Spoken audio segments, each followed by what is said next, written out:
তেল গরম হয়ে গেছে, দিয়ে দিলাম কালো জিরে আর কাঁচা লঙ্কা।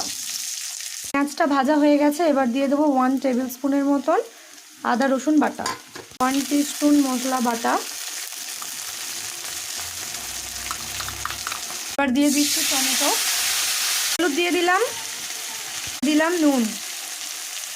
মশলা ভাজা হচ্ছে, টমেটোটা যতক্ষণ না গলছে মশলাটা নাড়িয়ে চাড়িয়ে ভেজে নিতে হবে। দিয়েছে, এবার দিয়ে দেবো জল।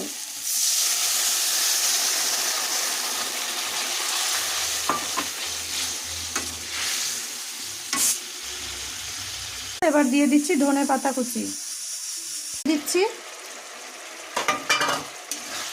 ভালো করে নাড়িয়ে নেব মশলার সাথে। চুনো মাছের ঝাল রেডি হয়ে গেছে। যদি রেসিপিটি ভালো লেগে থাকে লাইক, শেয়ার অ্যান্ড সাবস্ক্রাইব করবেন।